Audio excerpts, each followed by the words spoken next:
אז כשאני ארצה להיזכר בחלאס, אני אבוא לפה לחן. אני אבוא עם חוואני קוראים לו, נקנה כרטיס סופני ואף אחד לא ישפר לי.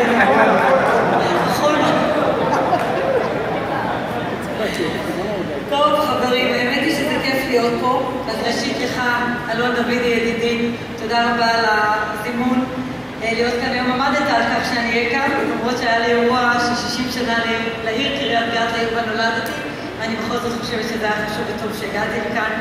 לנורית, רעייתך, ידידתי שנמצאת כאן, למנכ"ל העירייה כמובן, לנשיא מכללת ספיר, פרופסור עמרי אדלר, שהוא איננו כאן, אבל שוחחתי איתו הבוקר, והבנתי שהוא איננו כאן משום שהוא יושב שאביו נפטר, אז אני מבקשת כמובן להעביר את תנחומינו. למנכ"לית המכללה, אורנה גיגי שנמצאת כאן, גלית בבא שאשא, ראש מנהל תרבות שנמצאת כאן, וזה ממנהל פסטיבל הקולנוע אבנר. אני לא מתמודדת עם השם שלך, אז אני אומרת אבנר בלבד, ואתם אורחות פסטיבל קולנוע דרום. אני שמחה להיות בחגיגה הקולנועית המרגשת הזאת, המזוהה יותר מכל עם העיר שאתה כל כך אוהב. אלון דודי, אמרת שיש לך עוד הרבה שנים להיות כאן. אז בעיר שאוהבים באמת אפשר להיות הרבה שנים. מזה 14 שנים, בראשיתו של כל קיץ, מארחת שדרות את הפסטיבל החגיגי הזה, שמזמן יחדיו את מיטב היצירות של עולם הקולנוע הלאומי והבינלאומי, ומציג את אזור הדרום במלוא הדרום, יופיו ועוצמתו האנושית. אומרים שהמצלמה הופכת כל אחד מאיתנו להיות תייר במציאות של אנשים אחרים, ובסופו של דבר גם במציאות שלו.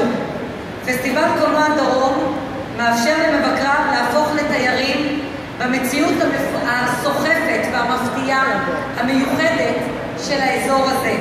הדרום שאנחנו רואים כאן איננו רק אזור גיאוגרפי, אלא תפיסת עולם שלמה שמציבה במרכז הפריים סיפורים וסוגיות חברתיות שמותרים לרוב בשולי השיח התקשורתי במדינה. זהו בדיוק הכוח של הקולנוע. זהו בדיוק השיח שאני מחויבת לעודד. עבורי, האירוע החגיגי הזה הוא הזדמנות נוספת לחזות באושר של הקולנוע הישראלי, שנחשפתי אליו באופן אישי בפסטיבל כאן לפני מספר שבועות, שם זכיתי לחנוך לראשונה את הביתן הישראלי הרשמי. אני מתכוונת לקדם דרכים נוספות לשיווק הקולנוע הישראלי ולהפצת הסרטים ומיתוגם בעולם. אבל דווקא במקום הזה חשוב לי לדבר לא רק על שיווק הסרטים הקיימים, אלא גם על מחויבות שלי להבטיח הזדמנות הוגנת ליוצרי וליוצרות העתיד.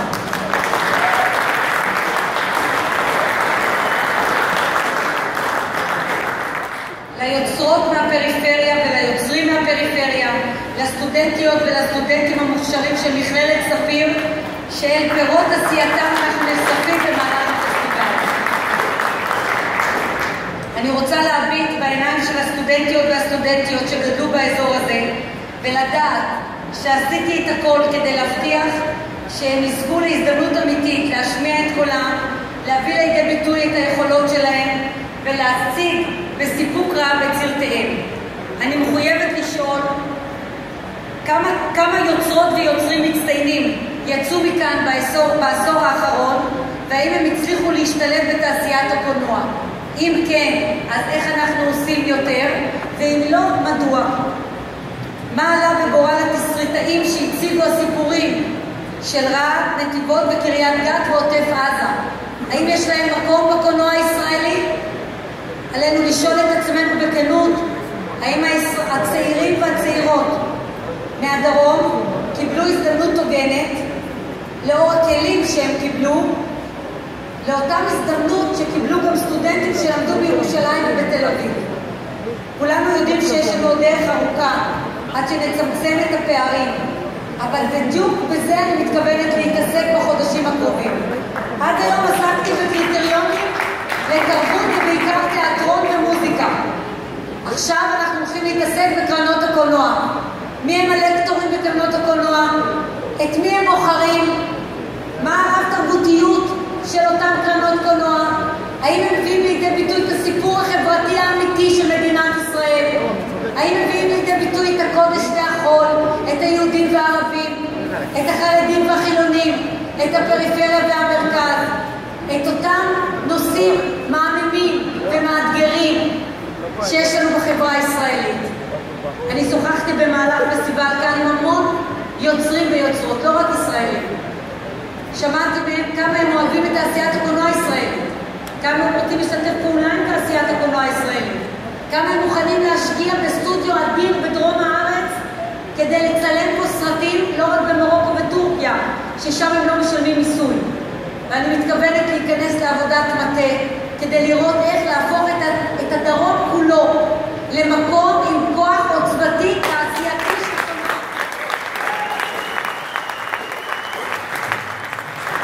ובעניין הזה נצטרך כמובן את השיתוף פעולה של ראשי הערים, ונצטרך את שיתוף פעולה של מכללת ספיר שכבר עושה ופועלת בעניין הזה.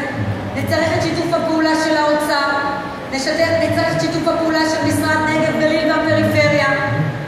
ואם אנחנו רוצים, אנחנו יכולים. אני מאמינה שביחד נצליח להפוך את הדרום למקום שא' משאיר את הצעירים ומשאיר את הדור העתיד שלנו פה בדרום, כי אין להם לאן לברוח.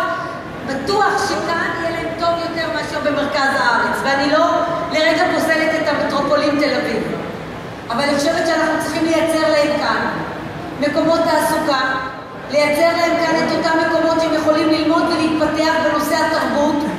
וכשאנחנו מדברים על תרבות פריפריאלית, וכשאנחנו מדברים על צדק תרבותי ועל מוזיקה, כשראינו כאן את מרכז הילולים שגם לא יש מקום כאן, למוזיקה של המזרח, למוזיקה של הפיוטים, למוזיקה של בתי הכנסת ששם גדלנו, להביא לידי ביטוי את תרבות המזרח, להביא לידי ביטוי את התרבות החברתית מהעיניים המיוחדות של אנשי הנגב. וראינו כאן רק דגם מדהים. אבנר, אמרת לי שהוא אחד הקופרייטרים הטובים ביותר. אני מסכימה איתך.